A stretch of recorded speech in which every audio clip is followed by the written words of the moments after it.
मेरे YouTube career का and कुछ इस तरीके से हुआ था। As this was the last video uploaded in this channel and it's been 2 years running, मेरा एक भी वीडियो नहीं आया and I'm really sorry about it. Well, इन 2 सालों में तो बहुत कुछ बदल गया है और अगर आप मेरे पुराने सब्सक्राइबर हो देन आप देख सकते हो चैनल का नाम भी बदल गया है और साथ में मैं भी। एंड थैंक यू मेरे इतने सब्सक्राइबर्स जो अभी तक मेरे साथ बने हुए हैं एंड आई होप आगे भी रहेंगे मेरे साथ इस नए और स्ट्रेंज सफर में, because this is just the beginning. I am Abhishek and welcome to strange universe.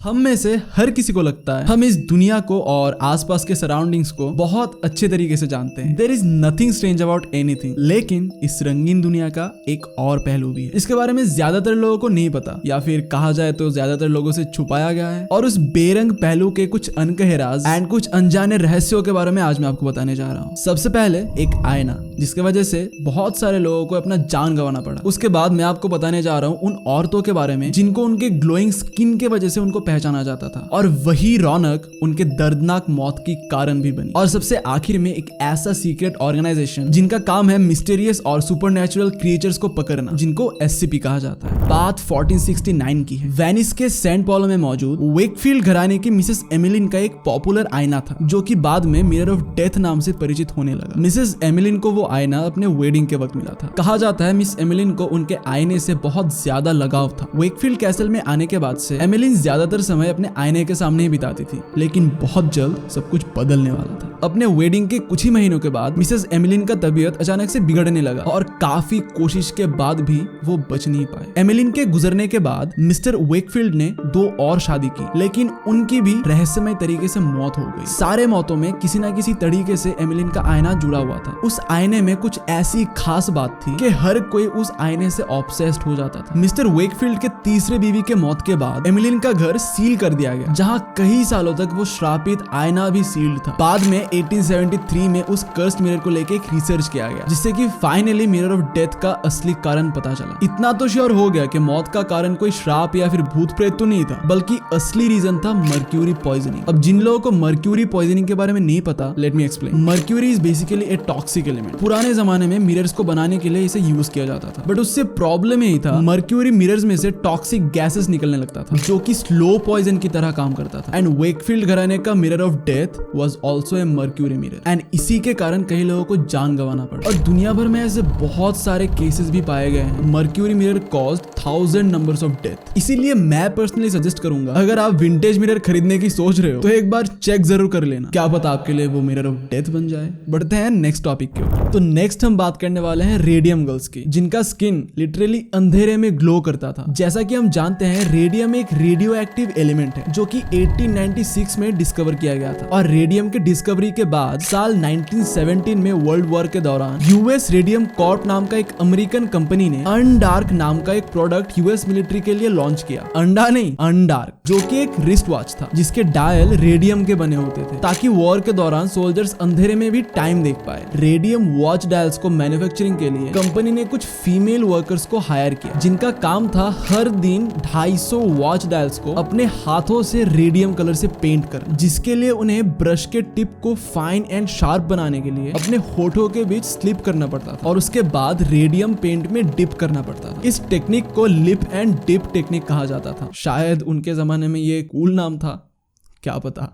हर दिन भारी मात्रा में रेडियम कंज्यूम करने के चलते उनका स्किन अंधेरे में ग्लो करने लगता था, जिसके वजह से रेडियम गर्ल्स को उनका नाम मिला। जबकि तत्कालीन साइंटिस्ट एंड रेडियम कॉर्प को रेडियम के जानलेवा नतीजों के बारे में पता था। इसके बावजूद कंपनी ने सालों तक इस राज को वर्कर्स के बीच बरकरार रखा। लेकिन ये सिलसिला तब तक चलता रहा जब जनवरी 1922 में यूएस रेडियम कॉर्प में काम करने वाली 24 साल की अमेलिया को अचानक दांतों में दर्द होना स्टार्ट हुआ, जिसके कारण उनको डेंटिस्ट के पास जाना पड़ा, लेकिन तब तक एमिलिया की हड्डियां इतनी ज्यादा सड़ गई थी कि पीछे का एक दांत उखाड़ने के वक्त दांत के साथ लोअर जॉ का एक अहम हिस्सा भी टूट के आ गया। इस घटना के कुछ ही दिनों बाद एमिलिया की मौत हो गई और तब तक यूएस कॉर्प के बाकी वर्कर्स पर भी रेडियम का असर दिखने लगा था। एक के बाद एक मौत का सिलसिला शुरू हो गया और इन रेडियम गर्ल्स की इन दर्दनाक मौत का कारण छुपाने के लिए हॉस्पिटल को पैसे भी दिए गए थे और आखिर तक 112 औरतों की मौत के बाद अक्टूबर 1939 को रेडियम गर्ल्स का केस सुप्रीम कोर्ट तक पहुंच गया एंड ईयर 1940 में बैंक करप्सी के कारण यूएस रेडियम कॉर्प्स भी बंद हो गया और इस इंसिडेंट को आज भी यूएस हिस्ट्री का एक काला इतिहास माना जाता है। तो चलो इसी के साथ बढ़ते हैं नेक्स्ट टॉपिक पर। सबसे आखिर में let's talk about SCP foundation, secure contain protect, better known as SCP foundation. ये एक सीक्रेट फाउंडेशन है जो कि 19 जुलाई 2008 को स्थापित किया गया, जिनका काम है supernatural creepy objects and creatures को पकड़ना और उसको कैद करके रखना। बेसिकली ह्यूमैनिटी को प्रोटेक्ट करने के लिए ये ऑर्गेनाइजेशन अजीबोगरीब क्रिएचर्स को पकड़ता है, जिनको ये लोग एक पर्टिकुलर सीरियल नंबर से आइडेंटिफाई करते हैं। इस ऑर्गेनाइजेशन के बारे में मैक्सिमम इंफॉर्मेशन काफी ज्यादा सीक्रेट है और एससीपी के रिगार्डिंग कोई भी प्रॉपर एविडेंस कहीं पर भी नहीं है, एटलीस्ट मेरे को तो नहीं मिला और मुझे पर्सनली एससीपी को लेके बहुत ज्यादा डाउट है, लेकिन स्टिल दे एग्जिस्ट। एटलीस्ट दुनिया के लाखों लोगों ने खुद को एससीपी का शिकार बताया। अभी ये क्रीचर्स कैसे दिखते हैं चलिए वो देखते हैं। वैसे तो एससीपी काफी सारे हैं, लेकिन उनमें से कुछ मेरे पर्सनल फेवरेट हैं जो कि मैं आपको दिखाने जा रहा हूँ। So the first one is SCP number 173। कहा जाता है कि ये बहुत ही ज्यादा खतरनाक है, जो कि दिखने में एक ओवर साइज डॉल जैसा है और ये बीच वाला हिस्सा शायद इसका मुंह है।